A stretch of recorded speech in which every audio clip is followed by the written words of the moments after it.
মেয়েদের সংসারের কাজ চাকরির থেকে কোনো অংশে কম নয়। সকাল থেকে শুরু করে সন্ধ্যা পর্যন্ত ঘড়ির সাথে না চললে সেই দিনের কাজ শেষ করাটাই মুশকিল হয়ে পড়ে। অনেকের হাজবেন্ডরা তো বিশ্বাসই করতে চায় না বাসায় কী পরিমাণ কাজ করতে হয়। তবে আলহামদুলিল্লাহ, আমার হাজবেন্ড সেই দিক থেকে অনেক ভালো। আমি যা কাজ করি তার থেকে সে আরও বাড়িয়ে বলে, প্রশংসা করে। হ্যালো এভরিওয়ান, আসসালামু আলাইকুম, welcome back to my new another vlog. আজকে বাজার করা থেকে শুরু করে যা যা করলাম সব শেয়ার করব আপনাদের সাথে। তো চলুন দেখে নেই। তো সকালে আমি এখানে ঘুম থেকে একটু আগেই উঠেছিলাম, কারণ বাজারে যেতে হবে। তো তাড়াতাড়ি করে এখানে আমি একটা অরেঞ্জ ফ্লেভারের ব্রেড নিয়ে চা দিয়ে খেয়ে নিচ্ছি সকাল সকাল, কারণ আমাকে আবার বাজারে যেতে হবে, একটু প্রেশার বেশি আজকে কাজের। তো এই তো দেখেন, বাজারটা বেশ একটু দূরে আমার বাসা থেকে। তো বাসার নিচে যেই বাজার সেখান থেকেই করি সাধারণত। তো ওখানে টাটকা শাকসবজি ইদানিং খুবই কম পাওয়া যাচ্ছে। তো আবার কিছু ছোট মাছ কিনতে হবে। তো ভাবলাম যে দূরের যে বাজারটা সেখানে যাই। তো এই তো আমি বাজারে এসে এখান থেকে মাছ কিনেছিলাম। তো মাছ খুব বেশি ভালো ছিল না, তো বেশি মাছ নেইনি। মূলত ছোট মাছ কিনতে গিয়েছিলাম, তো ছোট মাছ খুব বেশি ভালো ছিল না, বিধায় আমি চিংড়ি মাছ আর কাসকি মাছ নিয়ে চলে এসেছি। আর সাথে টাটকা শাক সবজি যা পেয়েছি সব কিনে নিয়ে এসেছি, যা যা পছন্দ হয়েছে। তো এখানে লাউ ছিল, ফুলকপি ছিল, টমেটো ছিল, কাঁচামরিচ, রসুন, পেঁয়াজ। এই পেঁয়াজের যেই পরিমাণ দাম ছিল সেটা আর না বলি।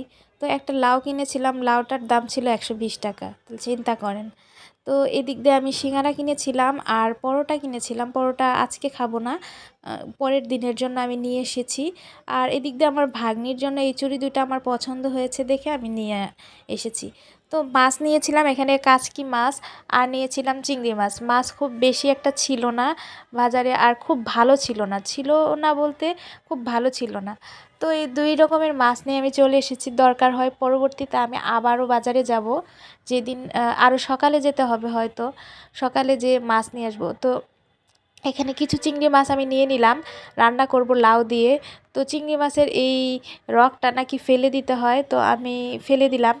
ফেলে দিয়ে চিংড়ি মাছগুলো ভালোভাবে ক্লিন করে নিলাম। আর এদিক দিয়ে কাচকি মাছগুলোও ভালোভাবে ক্লিন করে পুটলা করে আমি ফ্রিজে রেখে দিব, আজকে রান্না করব না। আর আমি মাছ সবসময় এরকম বাটিতে, মাছ বলেন মাংস বলেন সব কিছু বাটিতে রাখতে পছন্দ করি, যেন ফ্রিজটা নোংরা না হয়।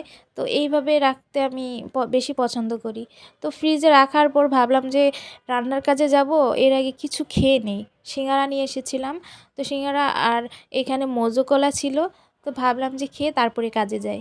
তো সব কিছু খেয়ে এখানে কাজে এসেছি।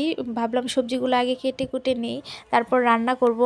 তো এখানে এই লাউটা কিনেছিলাম, লাউটা এত পরিমাণ ভালো ছিল, দাম ছিল বেশি কিন্তু খেতে অনেক ভালো ছিল। একদম আমি পানি ছাড়া রান্না করেছি এই লাউটা, এক ফোঁটা পানি ইউজ করিনি এই তরকারিতে। তো আর রান্না করব হচ্ছে ফুলকপি দিয়ে, টমেটো আলু দিয়ে, কুমড়ো বড়ির একটি ঝোল, কারণ আমার হাজব্যান্ড লাউ এত বেশি পছন্দ করে না। ওর আবার কুমড়ো বড়ি সবজি এসব হলে আর কিচ্ছু লাগে না। তো ভাবলাম ওর পছন্দে একটা রান্না করি, আমার পছন্দে একটা রান্না করি। আর মাঝখানে থাকলো এই লাউ শাক, লাউ শাকটা দুইজনেই খাই। তো ভাবলাম যে সব কিছু কাটাকুটা হয়ে গেল, এখন ধুয়ে নেই। ধুয়ে একেবারে রান্নায় চলে যাব।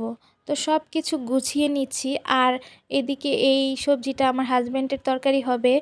তো ওর তরকারিতে কোনো মশলা হয় না, শুধু হলুদের গুঁড়া দিয়ে রান্না করব। আর এখানে দেখেন এই মশলাটা আমি সবসময় বানিয়ে রাখি।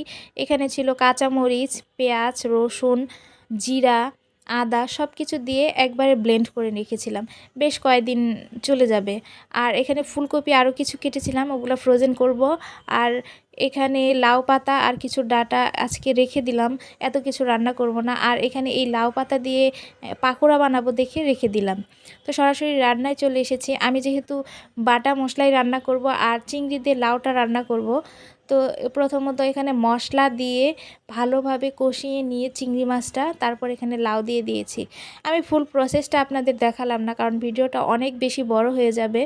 তো রান্না তো আপনারা সবাই কম বেশি আমরা পারি। এই তরকারিটা ওই চুলায় দিয়ে এখন এই চুলায় আমি একটি সবজির তরকারি রান্না করব কুমড়ো বড়ি দিয়ে। কারণ এই তরকারিটা আমার হাজব্যান্ডের অনেক বেশি পছন্দের। আর ওর তরকারিতে কোনো মশলা হয় না। কবে না জানি ও মশলা খাওয়ায় বাদ দিয়ে দেয়, আমি জানি না। শুধু হলুদের গুঁড়া ইউজ করেছি আর বাটা মশলা ব্যবহার করেছি। আর তরকারিটা দেখেন, একদম মশলাবিহীন তরকারি দেখলেই যেটা বোঝা যায়। তো ও মশলাটা এত বেশি পছন্দ করে না, মশলাদার খাবার পছন্দ করে না। আমি আবার মশলাদার খাবার পছন্দ করি। তো চেষ্টা করি ওর দিক থেকে ওর মতো করে রান্না করতে, আর আমার দিক থেকে আমার মতো করে রান্না করি। দুজনের অনেক অমিল, কিন্তু আমরা অনেক কিছু স্যাক্রিফাইস করেই চলি দুইজনেই।